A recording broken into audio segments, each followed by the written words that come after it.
الحمد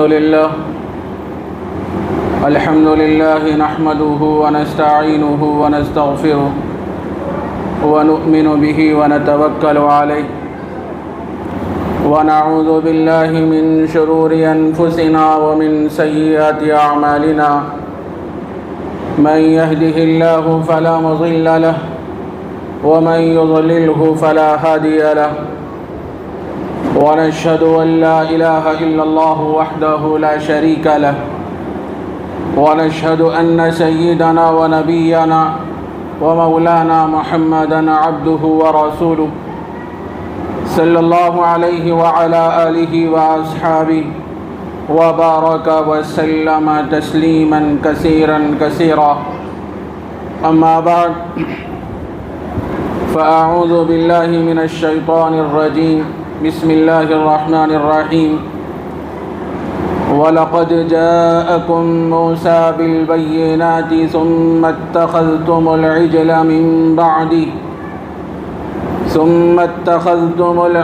مِنْ بَعْدِهِ وَأَنْتُمْ ظَالِمُونَ وَإِذْ أَخَذْنَا مِيثَاقَكُمْ وَرَفَعْنَا فَوْقَكُمُ الطُّورَ خُذُوا مَا آتَيْنَاكُمْ بِقُوَّةٍ وَاسْمَعُوا قالوا سمعنا وعصينا وأشربوا في قلوبهم العجل بكفرهم قل بئس ما يأمركم به إيمانكم إن كنتم مؤمنين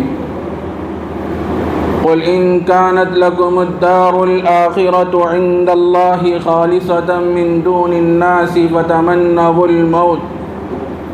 فتمنوا الموت إن كنتم صادقين ولن يتمنوه أبدا بما قدمت أيديهم والله عليم بالظالمين ولتجدنهم أحرص الناس على حياة ومن الذين أشركوا يود أحدهم لو يعمر 1000 سنة وما هو بمزحزحه من العذاب أن يعمر والله بصير بما يعملون صدق اللہ العظیم۔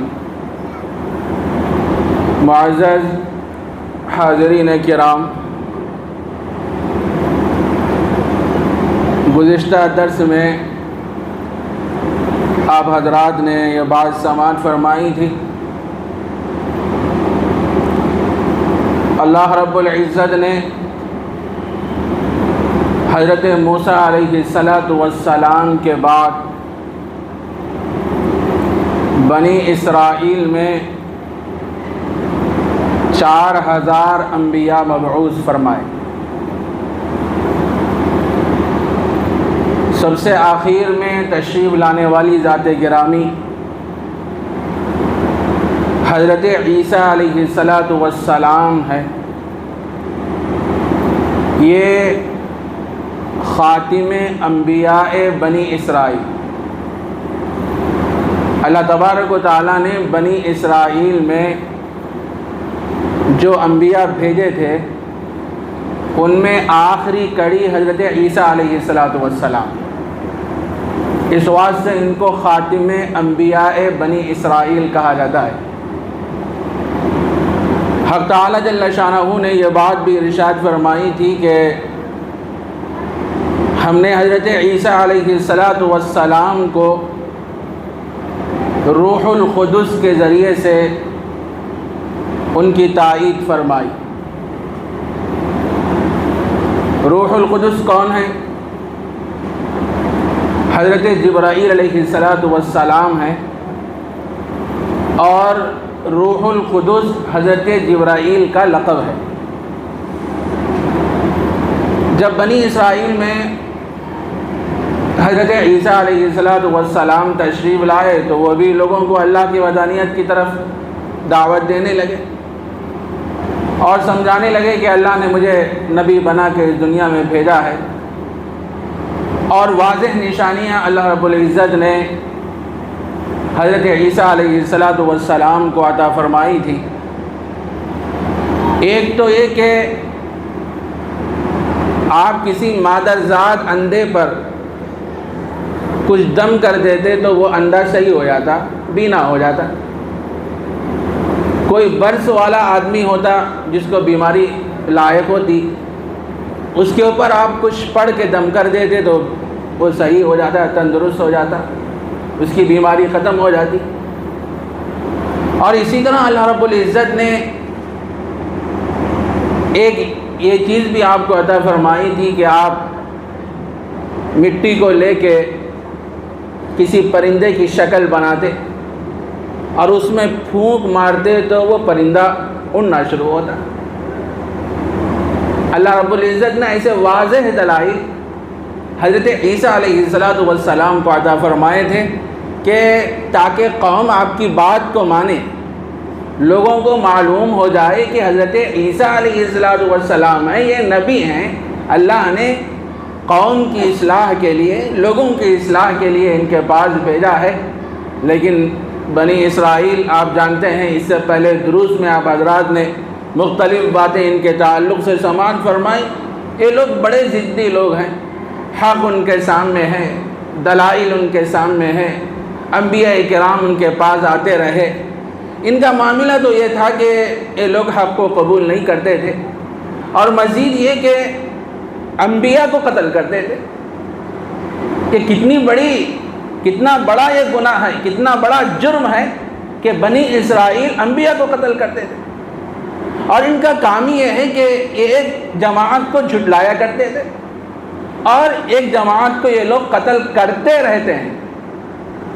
گزشتہ درس میں آپ حضرات نے تھوڑی سی وضاحت سماعت فرمائی کہ یہودیوں کا یہ کام ہے، یہ ہمیشہ جھٹلاتے ہیں، بڑے جھوٹے لوگ ہیں، ان کی فطرت میں جھوٹا پن ہے۔ اور دوسری بات یہ کہ یہ لوگ قتال کرتے رہتے ہیں، اور وہ قتال کا سلسلہ تھما نہیں، وہ سلسلہ ہوتے ہوتے نبی رحمت صلی اللہ علیہ وسلم کے زمانے تک آئے، اس کے بعد وہ سلسلہ جاری ہے اور قیامت تک جاری رہے۔ کتنے معصوم لوگوں پر ظلم و بربریت کا بازار اس وقت گرم ہے، مصیبتوں کے پہاڑ توڑے جا رہے ہیں۔ یہ کون کر رہے ہیں؟ یہودی کر رہے ہیں۔ تو یہ لوگ کیا ہے، قتل و قتال کرتے ہیں، لوگوں کو جلا وطن کرتے ہیں، خون خرابہ کرتے ہیں۔ تو حضرت عیسیٰ علیہ السلام تشریف لائے، سمجھاتے رہے، تو ہونا تو یہ چاہیے تھا کہ لوگ حضرت عیسیٰ علیہ السلام کی بات کو مانتے، دائرۂ اسلام میں داخل ہوتے، لیکن بنی اسرائیل حضرت عیسیٰ کے قتل کے در پہ ہو گئے۔ اللہ تبارک و تعالیٰ نے حضرت جبرائیل علیہ السلام کے ذریعے سے ان کی مدد فرمائی۔ لکھا ہے مفسرین نے کہ حضرت جبرائیل ہمیشہ حضرت عیسیٰ علیہ السلام کے ساتھ رہتے تھے، دکھتے نہیں تھے وہ مگر ساتھ رہتے تھے، ان کی حفاظت کرتے تھے۔ جب یہ لوگ قتل کرنے کا ارادہ فرمائیں، اللہ تبارک و تعالیٰ نے حضرت عیسیٰ علیہ السلام کو آسمانوں پہ اٹھا لیا۔ وہ زندہ ہیں، قرب قیامت تشریف لائیں گے، قیامت سے 40 سال پہلے اس دنیا میں آئیں گے، نبی بن کے نہیں آئیں گے بلکہ اللہ کے نبی کے امتی بن کے اس دنیا میں تشریف لائیں گے۔ آسمانوں پہ اللہ نے ان کو اٹھا لیا۔ تو حق تعالیٰ جل شانہ نے فرمایا کہ تمہارے پاس جب بھی کوئی رسول آتا تو وہ شریعت کے احکام اگر تمہاری خواہش کے مطابق نہیں ہوتے تو تمہارا پہلا کام تو یہ ہوتا کہ تم تکبر کا مظاہرہ کرتے، انا کا مظاہرہ کرتے، اور ایک جماعت کو تم جھٹلاتے، اور ایک جماعت کے ساتھ تم قتال کرتے رہتے ہیں، اور یہ سلسلہ جاری ہے۔ جب ان سے کہا جاتا کہ تم ایسی حرکتیں کیوں کر رہے ہو تو وہ لوگ کیا کہتے ہیں؟ وَقَالُوا قُلُوبُنَا غُلْفٌ، ہمارے دلوں پہ پردے پڑے ہوئے ہیں، ہمارے دلوں پہ پردے پڑے ہوئے ہیں۔ حق تعالیٰ نے فرمایا دلوں پہ کوئی پردے وردے پڑے ہوئے نہیں ہیں، بلکہ ان کے کفر نے ان کو اس بات پہ مجبور کر دیا ہے کہ وہ ایمان میں داخل نہ ہو، اسلام میں داخل نہ ہو۔ ان کی ضد، ان کی ہٹ درمی، ان کا تعصب ان کو حق سے دور کر رہا ہے۔ ان کے قلوب پہ کوئی پردے پڑے ہوئے نہیں ہیں۔ اس کے بعد آگے کی آیت میں حق تعالیٰ نے یہ بات بھی ارشاد فرمائی کہ رسول اللہ صلی اللہ علیہ وسلم کی آمد سے پہلے مدینہ منورہ میں یہودی آباد ہو گئے تھے، انتظار میں تھے کہ رسول اللہ صلی اللہ علیہ وسلم تشریف لائیں تو ہمارا سب سے پہلا کام یہ ہوگا کہ ہم اللہ کے نبی پہ ایمان لائیں گے۔ اور مدینہ منورہ میں یہودیوں کے علاوہ اور دو قبیلے رہا کرتے تھے، اوس اور خزرج۔ یہ بت پرست تھے، مشرک تھے، غیر اللہ کی عبادت کیا کرتے تھے، اور اوس اور خزرج تعداد میں زیادہ تھے اور یہودی تعداد میں کم تھے، اور یہ دو قبیلوں کی یہودیوں سے لڑائی ہوتی تھی اور یہودی ہمیشہ شکست کھا جایا کرتے تھے۔ تو یہودی اللہ کے دربار میں دعا کرتے تھے، اے اللہ آپ وہ نبی کو نازل فرمائیے جس کا ہم شدت سے انتظار کر رہے ہیں، نبی آخر الزمان صلی اللہ علیہ وسلم، اور وہ قرآن جس کے بارے میں آپ نے تورات میں بیان فرمایا کہ وہ آخری کتاب ہے، وہ کتاب نازل فرمائیے۔ یہودی ہاتھ اٹھا کے یہ دعا کرتے تھے، اے اللہ نبی کریم صلی اللہ علیہ وسلم کے صدقے میں اور قرآن کے صدقے میں ہم کو ان کافروں پہ غلبہ عطا فرمائیے، یہ دعا کرتے تھے۔ جب نبی رحمت صلی اللہ علیہ وسلم مدینہ منورہ تشریف لائے تو ان کا کام کیا تھا؟ سب سے پہلے نبی رحمت صلی اللہ علیہ وسلم پر ایمان لاتے۔ لیکن اب یہ لوگ کیا کہنے لگے؟ بھائی جو اوصاف تورات میں بیان کیے گئے ہیں نبی آخر الزمان کے تعلق سے، جو صفات بیان کی گئی ہیں، وہ صفات ہم نبی کریم صلی اللہ علیہ وسلم کی ذات میں نہیں پا رہے ہیں۔ نعوذ باللہ من ذلک، حد سے پھر رہے ہیں، روگردانی کر رہے ہیں، حالانکہ وہ اس بات کو جانتے ہیں کہ نبی آخر الزمان ہے۔ اور سب سے بڑا ان کو یہ مسئلہ درپیش تھا، وہ لوگ یہ سوچتے تھے کہ نبی آخر الزمان بنی اسرائیل میں آنا چاہیے تھا، عرب میں کیوں آئے؟ یہ سعادت ہمیں ملنا چاہیے تھا، لیکن اللہ تبارک و تعالیٰ نے نبی کریم صلی اللہ علیہ وسلم کو عرب میں مبعوث فرمایا۔ یہ عظیم نعمت ہم سے چھین گئی، اس وجہ سے وہ لوگ حسد کرتے تھے، تکبر کرتے تھے، اور باوجود جانتے ہوئے کہ نبی آخر الزمان ہے، اس کے باوجود بھی نبی کریم صلی اللہ علیہ وسلم پر یہ لوگ ایمان نہیں لائے۔ حق تعالیٰ نے بیان فرمایا کہ جو چیز تم کر رہے ہو نا، کہ یہ چیز تمہارے حق میں بالکل ہی ناپسندیدہ ہے، تم جہنم کو خرید رہے ہو، جنت کو نہیں خرید رہے ہو۔ تمہارے اعمال ایسے ہیں کہ اس کی وجہ سے تم لوگ کیا ہے، جہنم کو خرید رہے ہو۔ اور یہ بات بھی یاد رکھنا، جب میرے پاس آؤ گے تو پھر تم کو جو عذابوں میں جکڑا جائے گا، مصیبتوں میں جو جکڑا جائے گا، اس وقت اللہ رب العزت کو کوئی رحم نہیں آئے گا، اللہ تمہارے عذاب میں کوئی تخفیف نہیں فرمائیں گے۔ ایسا نہیں ہوگا کہ یہودی چیختے رہیں، چلاتے رہیں اور رحم کی درخواست کرتے رہیں اور اللہ رب العزت فرشتوں سے فرمائیں کہ بھائی ان کے عذاب میں کچھ کمی کر دو، ایسا ہو ہی نہیں سکتا۔ اللہ رب العزت ان کے عذاب میں کچھ کمی نہیں فرمائے۔ تو یہ گزشتہ درس کا کچھ خلاصہ قدر وضاحت تھی جو آپ حضرات کی خدمت میں پیش کی گئی۔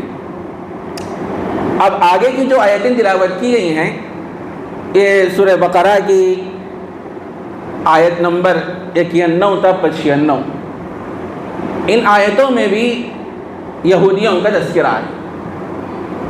اس سے پہلے دروس میں آپ حضرات نے یہ بات سماعت فرمائی تھی کہ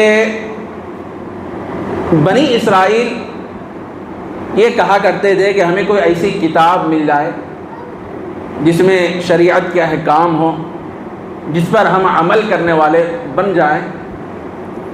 تو اللہ رب العزت حضرت موسیٰ علیہ السلام کو کوہ طور پہ بلائے، وہاں آپ 40 دن قیام فرمائے، اللہ نے آپ کو نبوت سے سرفراز فرمایا، اور تورات کتاب اللہ رب العزت نے آپ کو عطا فرمائی۔ وہ کتاب لے کے قوم کے پاس آئے اور آ کے بولے کہ یہ کتاب ہے، تورات ہے، اس کو مانو، اس کے احکامات پہ عمل کرو۔ ان کا کام کیا تھا؟ فوراً اس پہ عمل کرنا تھا۔ جو احکام اس کے اندر بیان کیے گئے ہیں اور اس کو غور سے پڑھتے، اس پہ عمل کرتے۔ لیکن یہ لوگ یہ کہنے لگے کہ یہ کیسے معلوم ہے کہ یہ اللہ کی کتاب ہے؟ ہمیں کیسے معلوم؟ خالی تم بول رہے ہیں یہ تورات ہے، اللہ کی کتاب ہے، ہمیں کیسے معلوم؟ بھائی کیا دلیل ہے؟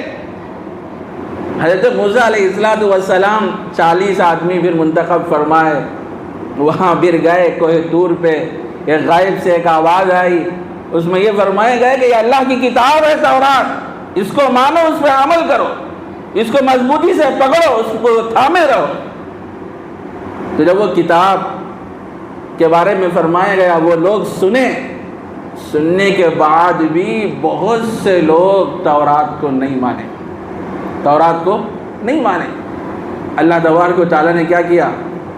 وَرَفَعْنَا فَوْقَكُمُ الطُّورَ،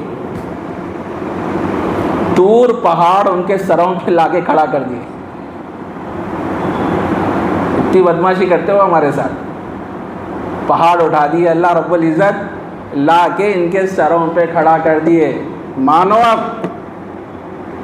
ظاہر ماننا ہی پڑے گا، پہاڑ اوپر آ گیا ہے سروں کے اوپر۔ تو کیا بولنے لگے؟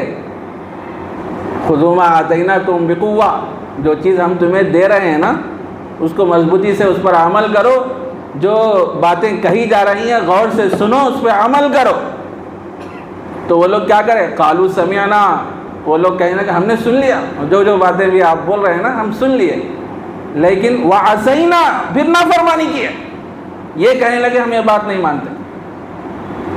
پہاڑ ان کے سروں پہ لایا گیا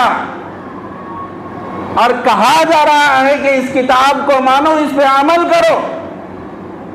تو یہ بنی یہودی لوگ شروع میں تو یہ کہہ رہے ہیں کہ ہم نے سن لیا، ہم ان کی باتوں کو مانیں گے، اس کے باوجود پھر مکر گئے، پھر کہنے لگے ہم ان کی باتوں کو نہیں مانتے۔ اب ایک سوال یہ پیدا ہوتا ہے کہ جب وہ پہاڑ ان کے سروں پہ لایا گیا، اس کو اپنی آنکھوں سے وہ لوگ دیکھ رہے ہیں، تو ان کے اندر ایک کیسے جرأت پیدا ہو گئی کہ یہ لوگ کہہ رہے ہیں کہ ہم نافرمانی، ہم ان کی بات کو نہیں مانیں گے، تورات کی بات کو ہم نہیں مانیں گے، یہ لوگ کیسے کہہ رہے ہیں؟ مفسرین نے بیان فرمایا کہ پہلی بات تو یہ ہے کہ یہ لوگ جو کہہ رہے ہیں کہ ہم نے سن لیا، جو بھی احکام بتائے گئے ہم نے اس کو سن لیا ہے، یہ لوگ زبان قال سے کہہ رہے ہیں۔ ایک ہوتا ہے زبان قال، ایک ہے زبان حال۔ زبان سے تو بول رہے ہیں کہ ہم سن لیے، لیکن اندر سے بول رہے ہیں کہ ہم نہیں مانتے اس چیز۔ وہاں زبان سے نہیں بول رہے ہیں ہم نافرمانی کریں گے، بلکہ نہیں بول رہے ہیں، کیسا بولتے؟ پہاڑ اوپر ہے، سوال ہی نہیں ہے۔ ہاں، زبان حال سے کہہ رہے ہیں کہ ہم کیا ہے، اس کی بات کو نہیں مانتے۔ قرآن مجید میں ایک اور جگہ حق تعالیٰ نے یہ بات ارشاد فرمائی، وَإِذْ نَتَقْنَا الْجَبَلَ فَوْقَهُمْ كَأَنَّهُ ذُلَّةٌ وَظَنُّوا أَنَّهُ وَاقِعٌ بِهِمْ، پہاڑ کو منتقل کیا گیا، ہٹا دیا گیا اور ان کے سروں پہ لا کے کھڑا کر دیا گیا، گویا وہ ایک صاحبان کی طرح، كَأَنَّهُ ذُلَّةٌ أَنَّهُ وَاقِعٌ بِهِمْ، حال یہ ہے کہ وہ پہاڑ ان کے اوپر گرنے والا ہے، پہاڑ قریب آ رہا، ان کے قریب آ رہا، تو یہ لوگ مارے کر کے کہہ رہے ہیں کہ ہم ان کی بات کو مانتے ہیں، سن لیتے ہیں، عمل کرتے ہیں، لیکن اندر سے کہہ رہے ہیں کہ ہم ان کی بات کو نہیں مانتے، نافرمانی کر رہے ہیں۔ اتنے ضدی لوگ ہیں، اتنے ضدی لوگ یہودی، ہٹ دھرم لوگ، متکبر لوگ، حق کو جانتے ہوئے دائرے اسلام میں یہ لوگ داخل نہیں ہوتے۔ تو حق تعالیٰ جل شانہ نے وہ پہاڑ ان کے اوپر لایا، اور حق تعالیٰ نے یہ بھی بیان فرمائی، یہ جو لوگ یہ حرکتیں جو کر رہے ہیں نا، اصل میں ان کے کفر کی وجہ سے ان کے قلوب میں بچھڑے کی محبت پلا دی گئی ہے۔ حضرت موسیٰ علیہ السلام کوہ طور پہ گئے تھے نا، یہ لوگ کیا کرے بدماشی، وہ بچھڑے کو معبود بنا دیے تھے نا، آپ اس سے پہلے دروس پہ سنے، بچھڑے کو معبود بنا لیے، بولے یہ ہے ہمارا معبود۔ حضرت موسیٰ تشریف لائے، آگے بولے یہ کیا کر رہے ہو؟ تو یہ بچھڑے کی محبت ان کے قلوب میں پلا دی گئی ہے۔ جب آدمی کو کسی سے غیر معمولی جب محبت ہو جاتی ہے نا، لاکھ اسے سمجھاؤ سمجھتا نہیں، لاکھ سمجھاؤ ماننے کو تیار نہیں، ہو ہی نہیں سکتا، ہو ہی نہیں سکتا۔ یہ ضدی، یہ ہٹ درمی، یہ تعصب آدمی کو تباہ و برباد کر دیتا۔ حق جب سامنے آ جائے، دلائل سامنے ہوں، اور کون سی چیز کیا ہے پورے دلائل کے ساتھ جب سامنے آ جائے تو آدمی کو قبول کر لینا چاہیے۔ لیکن جب کسی چیز کی محبت آدمی کے دل میں سرایت کر جاتی ہے تو پھر آدمی اس کی محبت میں اندھا ہو جاتا ہے،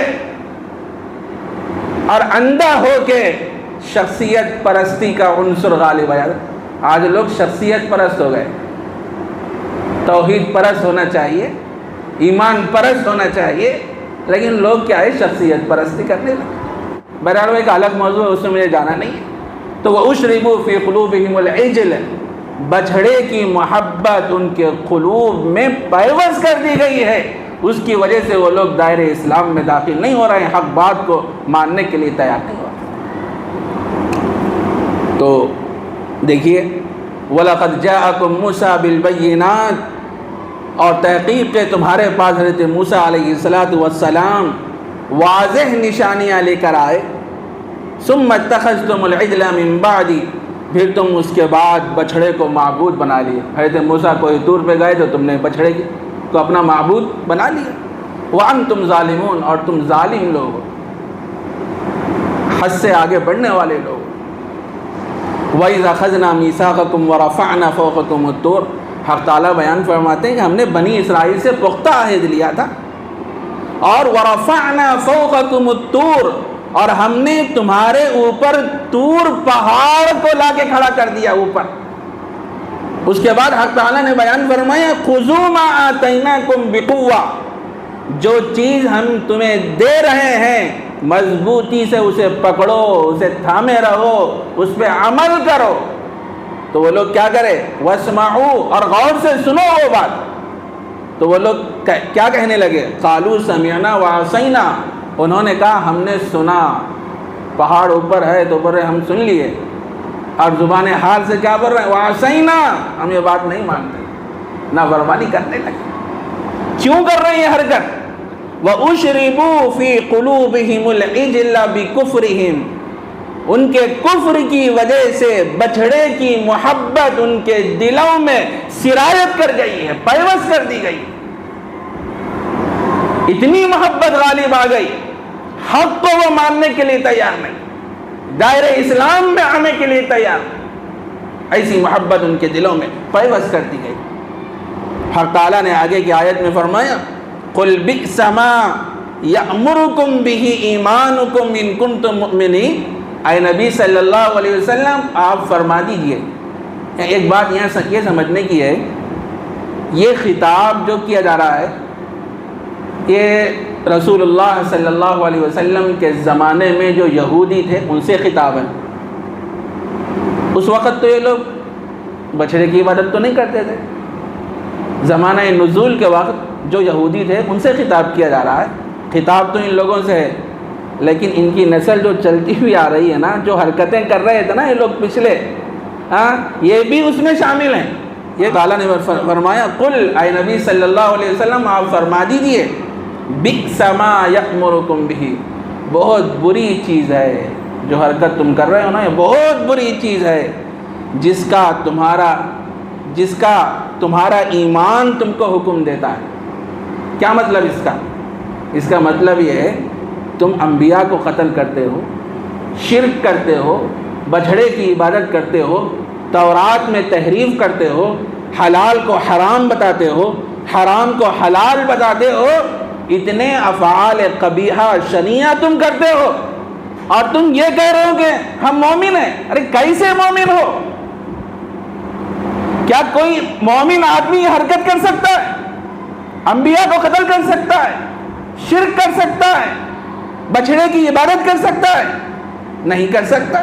ارے تمہارا کیسا ایمان ہے، تم کو غلطیوں پہ گناہوں پہ آمادہ کر رہا ہے، یہ کیسا ایمان ہے تمہارا؟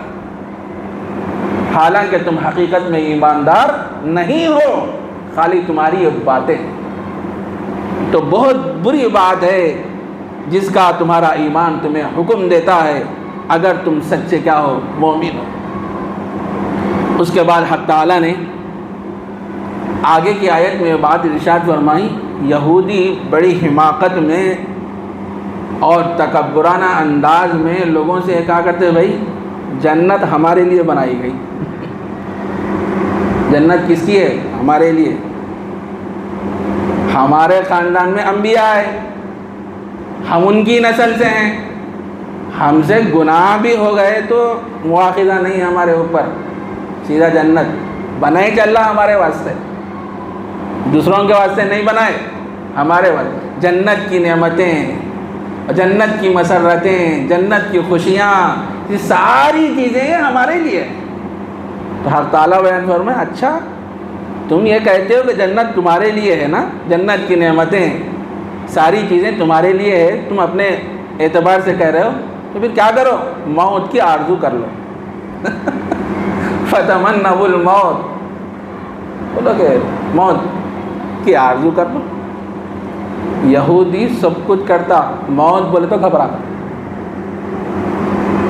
موت سے گھبراتا۔ تو حق تعالیٰ بیان کر رہے ہیں فتمنوا الموت، موت کی آرزو کر لو۔ ہرگز تم موت کو یاد نہیں کرو گے، موت کی آرزو نہیں کرے گے۔ جب یہ آیت نازل ہوئی، حضرت ابن عباس رضی اللہ تعالیٰ عنہ سے روایت ہے، رسول اللہ صلی اللہ علیہ وسلم یہودیوں کو جمع فرمائے۔ اس کے بعد آپ نے فرمایا کہ بھئی تم لوگ یہ کہتے ہو کہ آخرت کا گھر ہمارے لیے ہے، دوسروں کے لیے نہیں ہے، جنت کی نعمتیں ہمارے لیے ہیں، تو تم ایسا کرو کہ اللہ کے دربار میں دعا کرو، اے اللہ ہمیں موت دے دے، اس واسطے کہ ان نعمتوں کو پانے کے لیے موت ضروری ہے، موت کے بغیر تم جا نہیں سکتے۔ الموت جسر یوصل الحبیب الی الحبیب، موت ایک پل ہے، موت کیا ہے؟ ایک پل ہے، ایک حبیب کو دوسرے حبیب سے ملانے کے لیے موت ایک پل ہے۔ جنت کی نعمتوں کو تم حاصل کرنا چاہتے ہو تو تمہیں سب سے پہلے مرنا پڑے گا، مرنا پڑے گا، اس کے بعد تمہیں جنت کی لازوال نعمتیں ملے گی۔ تو نبی رحمت صلی اللہ علیہ وسلم نے یہودیوں سے فرمایا کہ ایسا کرو کہ اللہ کے دربار میں دعا کرو، اے اللہ ہمیں موت دے دے۔ یہودی گھبرا گئے، تھرا گئے اور کہنے لگے ہم یہ کام نہیں کر سکتے۔ نبی رحمت صلی اللہ علیہ وسلم فرماتے ہیں اگر یہودی یہ دربار میں دعا کرتے اللہ موت دے دے، فوراً وہ لوگ مر جاتے، کیونکہ اللہ کے نبی کے زبان سے نکلے ہوئے کلمات ہیں۔ اگر یہودی یہ کہتے اے اللہ ہمیں موت دے تو سارے لوگ مر جاتے، لیکن وہ لوگ موت کی دعا نہیں کرتے۔ آگے تم یہ کہہ رہے ہو کہ جنت ہمارے لیے، جنت کیسے مل سکتی ہے؟ پہلے موت سے گزرنا پڑے گا تمہیں، اس کے بعد جنت کی لازوال نعمتیں تمہیں ملے گی۔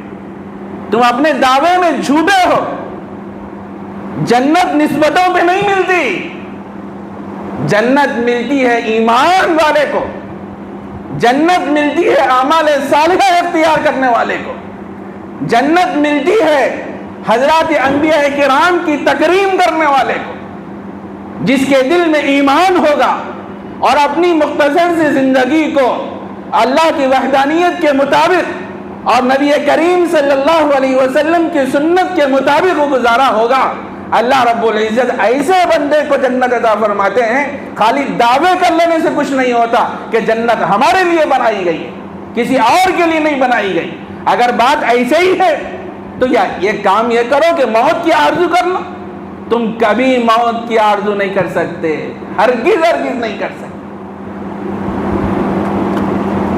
اور یہ بات یاد رکھنا کہ موت تو طے شدہ ہے، ہر ایک کو اس سے سامنا اور سابقہ کرنا ہے، حق تعالیٰ نے بیان فرمایا قرآن مجید میں قل ان الموت الذی تفرون منہ فإنہ ملاقیکم ثم تردون الى عالم الغیب والشہادہ فینبئکم بما کنتم تعملون. فرمایا اے نبی صلی اللہ علیہ وسلم آپ فرما دیجئے وہ قل ان الموت الذی، وہ موت جس سے تم بھاگتے ہو، تفرون منہ، جس سے تم بھاگتے ہو، یاد رکھو تم اس سے ملاقات کرنے والے ہو، موت سے ملنے والے ہو. مرنا تو طے ہے، جانا تو طے ہے. یہ الگ بات ہے کوئی آگے جا رہا ہے کوئی پیچھے جائے گا، جانا تو سب کو ہے. جب تمہاری خواہش یہ ہے کہ نعمتیں ہماری ہیں، جنت ہمارے لیے بنائی گئی ہے، اللہ ہمارا ہے، جب اللہ سے اتنی محبت ہے تو آدمی کو اللہ سے ملاقات کے لیے سب سے پہلے مرنا پڑے گا. موت کی تمنا کرو. کیوں تمنا نہیں کر رہے موت کی؟ لیکن وہ ہرگز موت کی تمنا نہیں کرتا. اور حدیث میں یہ بھی فرمایا گیا، دیکھو بھائی ہم کتنا بھی موت سے بھاگیں گے نا، موت ہمارے تعاقب میں. کہیں بھی جا کے چھپ جاؤ، وہ وقت پہ حضرت اسرائیل تشریف لاتے، جہاں بھی ہے ان کو سب معلوم رہتا، کہاں بیٹھا، کیا کر رہا، کدھر ہے، سب انہوں جانتے. وقت پہ آ کے اپنی روح کیا کر دیتے، ایک منٹ آگے نہیں، ایک منٹ پیچھے. حدیث میں ایک واقعہ بیان فرمائے گا، ایک مثال کے ذریعے سے سمجھائے گا. ایک مرتبہ لومڑی، معلوم ہے نا لومڑی، جانتے لومڑی؟ لومڑی کیا ہے؟ زمین سے قرضہ لی. مثال دی گئی ہے، لومڑی زمین سے قرضہ لی. قرضہ لینے کے بعد اب زمین پوچھ رہی میرا قرضہ میرے کو دے دے.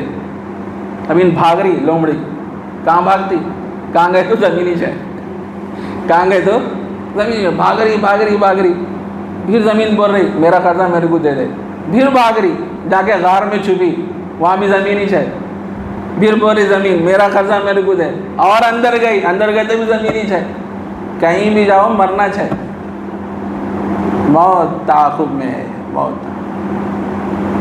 تو وہ موت جس سے تم بھاگتے ہو نا، یہ موت تم سے ملاقات کرنے والی ہے. فَإِنَّهُ مُلَاقِيكُمْ ثُمَّ تُرَدُّونَ إِلَىٰ عَالِمِ الْغَيْبِ وَالشَّهَادَةِ. تم کو لوٹا دیا جائے گا جو غیب اور شہادت کی چیزوں کو جاننے والا ہے.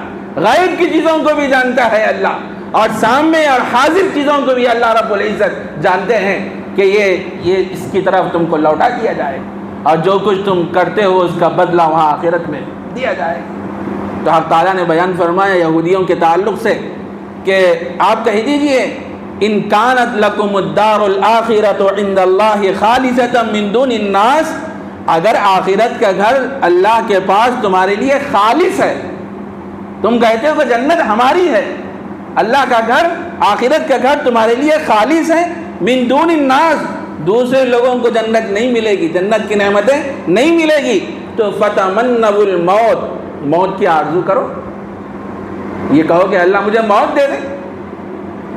ان کنتم صادقین، اگر تم اپنے قول میں سچے ہو، اپنے قول میں سچے ہو تو موت کی آرزو کر.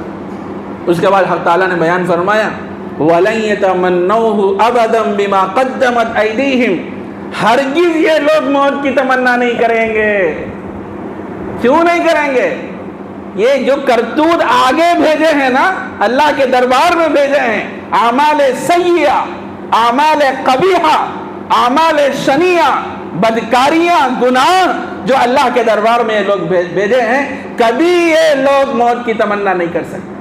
انبیاء کو قتل کرنے والے، بچھڑے کی عبادت کرنے والے، تورات میں تحریف کرنے والے، گناہوں کا کام کرنے والے، یہ لوگ کبھی مرنا پسند نہیں کریں گے. یہ لوگ تو یہ چاہتے ہیں کہ میری عمر 1000 سال ہو جائے، 500 سال ہو جائے. موت کیا عمر میں اضافے کی ان کی تمنا ہوتی ہے، لیکن مرنا یہ لوگ پسند نہیں کرتے. وَلَن يَتَمَنَّوْهُ أَبَدًا بِمَا قَدَّمَتْ أَيْدِيهِمْ، ہرگز یہ لوگ کہ مرنے کو پسند نہیں کریں گے اس واسطے کہ جو کرتوت وہ لوگ آگے بھیجے ہیں. واللہ علیم بالظالمین، اللہ تبارک و تعالیٰ ظالمین کو اچھی طرح جانتا ہے. ظالمین. اس کے بعد یہودیوں کے تعلق سے اس آیت میں حق تعالیٰ نے یہ بات بھی ارشاد فرمائی، دیکھو تم ان لوگوں کو یعنی یہودیوں کو دنیاوی زندگی میں سب سے زیادہ حریص پاؤ گے، یہ دنیاوی زندگی میں سب سے زیادہ حریص اور لالچی تم ان لوگوں کو پاؤ گے۔ وَمِنَ الَّذِينَ أَشْرَكُوا، اور وہ لوگ جنہوں نے شرک کیا ہے ان سے بھی زیادہ حریص تم لوگ یہودیوں کو پاؤ گے۔ کتنے مالدار ہیں یہودی اس زمانے میں؟ ان کے جیسا کوئی مالدار نہیں ہے۔ کب دیکھو کمانے کی فکر، جمانے کی فکر، خوب پیسہ آ جائے، خوب دنیا آ جائے، خوب مال آ جائے۔ حق تعالیٰ بیان فرمائے تم ان لوگوں کو دنیاوی زندگی میں سب سے زیادہ حریص پاؤ گے، مشرکین سے بھی زیادہ حریص پاؤ گے۔ ارے مشرکین ان کے عقیدے کے مطابق تو یہ ہے کہ آدمی مر جائے گا، مرنے کے بعد نہ حساب ہوگا، نہ کتاب ہوگا، نہ پل صراط ہے، نہ میدان محشر ہے، نہ کچھ ہے، کچھ بھی نہیں ان کے عقیدے کے مطابق۔ اگر وہ لوگ مال جمع کر رہے ہیں، دنیا کی محبت میں گرفتار ہیں، تو وہ الگ بات ہے ان کے عقیدے کے مطابق۔ ارے تم تو اہل کتاب ہو نا، تم کو کتاب دی گئی، تم کو سمجھایا گیا کہ دنیا چھوڑ کے جانا ہے، مرنے کے بعد اللہ دوبارہ اٹھائیں گے، دنیا میں جو کچھ کیے تھے اس کا حساب اللہ رب العزت کے پاس دینا پڑے گا۔ ظاہر ہے جس آدمی کو یہ چیزیں مستحضر ہوتی ہیں، کیا وہ دنیا سے محبت کر سکتا ہے؟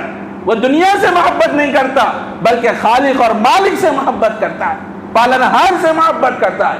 لیکن تمہارا حال یہ ہے کہ تم دنیاوی زندگی میں سب سے زیادہ لالچی ہو، مشرکوں سے زیادہ لالچی ہو۔ اور مزید یہ کہ یود احدہم لو یعمر الف سنہ، ان میں سے ایک ایک فرد کی یہ خواہش ہے کہ ان کی عمر 1000 سال ہو جائے۔ قرآن کی آیت ہے یود احدہم لو یعمر الف سنہ، ان میں سے ایک ایک فرد کی یہ خواہش ہے کہ ان کی عمر 1000 سال ہو جائے۔ 60 سال میں کہاں جاتے ہیں؟ 100 سال، 500 سال، 1000 سال، 1000 سال ہو جاؤ، 2000 سال ہو جاؤ، پہلے وہ پل سے سب کو گزرنا ہے۔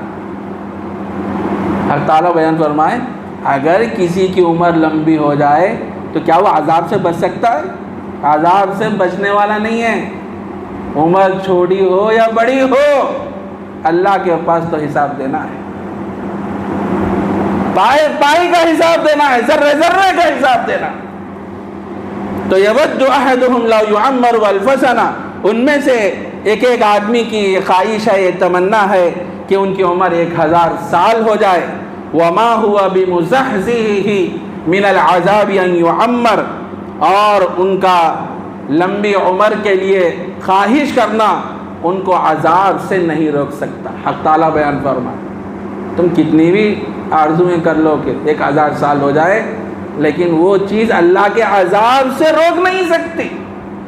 مر جاؤ گے تو پتہ چلے گا جہنم میں جو مصیبتیں، جو پریشانیاں تم پہ آئیں گی، اس وقت جب تم کو پتہ چلے گا۔ واللہ بصیر بما یعملون، اللہ تبارک و تعالیٰ دیکھ رہا ہے جو کچھ وہ لوگ کر رہے ہیں، بڑا باریک بھی ہیں اللہ، سب کو دیکھ رہا ہے جو حرکتیں تم لوگ کر رہے ہیں۔ یہ یہودیوں کے تعلق سے ان آیتوں میں یہ بیان فرمایا گیا ہے۔ حق تعالیٰ جل شانہ ہم سب کو ان آیتوں پر غور کرنے اور اپنی زندگی کو سنوارنے سدھارنے کی توفیق عطا فرمائیں، اور جس خالق نے ہمیں زندگی بخشی ہے اس خالق سے ہمیں سچی محبت کرنے کے اللہ رب العزت ہم سب کو توفیق عطا فرمائے۔ وآخر دعوانا ان الحمد للہ رب العالمین۔ الحمد للہ رب العالمین۔ اللہم صلی علی سیدنا شفیعنا حبیبنا ونبینا مولانا محمد وعلی آل محمد وبارک وسلم۔ اللہم ارنا الحق حقا وارزقنا اتباعہ وارنا الباطل باطلا وارزقنا اجتنابہ۔ اللہم احسن عاقبتنا فی الامور کلہا واجرنا من خزی الدنیا وعذاب الآخرہ۔ اللہم انا نسألک سعادة الدارین، اللہم انا نسألک سعادة الدارین وإنا نسألك حسن الخاتمة۔ وصلی اللہ تعالی علی خیر خلقہ محمد وعلی آلہ وصحبہ اجمعین برحمتک۔